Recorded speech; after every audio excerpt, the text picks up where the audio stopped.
নমস্কার বন্ধুরা, আজকের গল্পটির নাম হলো রাতের অবায়ক। ওমা, রাতের খাবারটা দাও। দিচ্ছি, দাঁড়া। খেতে দেখলাম হঠাৎ দরজার দিকে কি একটা কালো মতো সরে গেল। মা, ওটা কি বলো তো, একটা সরে গেল কালো মতো। দাঁড়া, দেখছি হাঁড়িগালটা নিয়ে গিয়ে। কই খোকা, কিছু নেই তো। ঝিমঝিম করে বাইরে বৃষ্টি পড়ছিল। আমি খাওয়া দাওয়া সেরে ঘরে গিয়ে শুয়ে পড়লাম। শুতে না শুতে কখন যে চোখে ঘুম আসলো কিছুই বুঝতে পারলাম না, ঘুমিয়ে পড়লাম।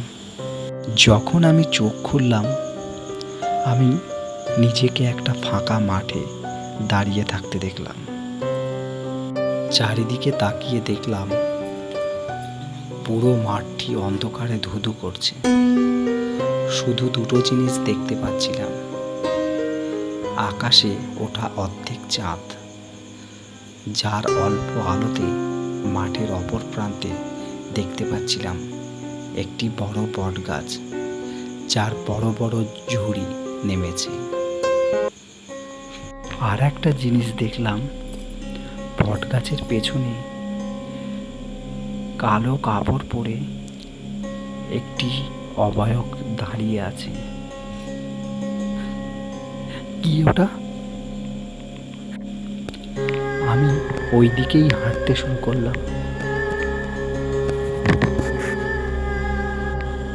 আমি যতই হাঁটছি মনে হচ্ছে যেন গাছটি আমার থেকে বেশ খানিকটা দূরে চলে যাচ্ছে। আমি যতই ওই গাছের কাছে যেতে চাইছি, গাছটি ততই যেন আমার থেকে দূরে সরে যাচ্ছে। আর হঠাৎ একটা শব্দ গানের পেলাম, যে শব্দ আমার সারা শরীরকে যেন ক্লান্ত করে তুলেছে। বেশ কিছুটা দূর যেতেই একটা মেয়ের কান্নার শব্দ শুনলাম। হঠাৎ একটা কালো রঙের কাপড় উড়ে এসে আমার মুখে পড়ল এবং আমার গলা, হাত পা সব কিছু যেন সেই কাপড় পেঁচিয়ে আমাকে চেপে ধরে রাখলো, যেন দমটা বন্ধ হয়ে আসছে। হঠাৎ একটা গলার শব্দ শুনলাম। যখন তুই মাছ দিয়ে ভাত খাচ্ছিলিস, আমাকে তো দিসনি তুই। আমি তো দরজার কাছে গেছিলাম, ইলিশ মাছ দিয়ে ভাত মেখে তো সেই খেয়েছিস। হঠাৎ আমার নাকে একটা দুর্গন্ধ আসলো, যেন পচা মাছের গন্ধ। ওই যে পচা মাছের নাড়ি ফুড়ি এসব পচে গেলে যেমন গন্ধ হয়, ঠিক তেমন গন্ধই আমার নাকে আসলো।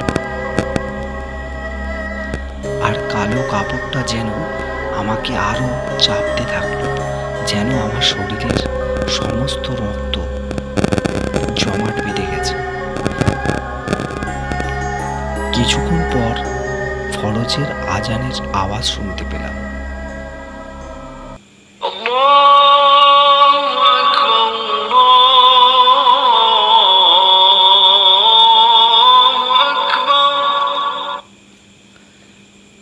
আজান শেষ হওয়ার কিছুটা আগেই ওই যে কালো কাপড় আমার গায়ের থেকে উড়ে চলে গেল।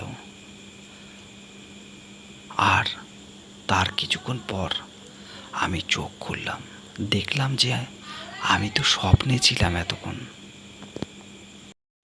অন্ধকার রাত কাটার পর এক উজ্জ্বল সকাল দেখতে পেলাম। হ্যালো বন্ধুরা, আমি মহিনুর। আমি সুনায়না।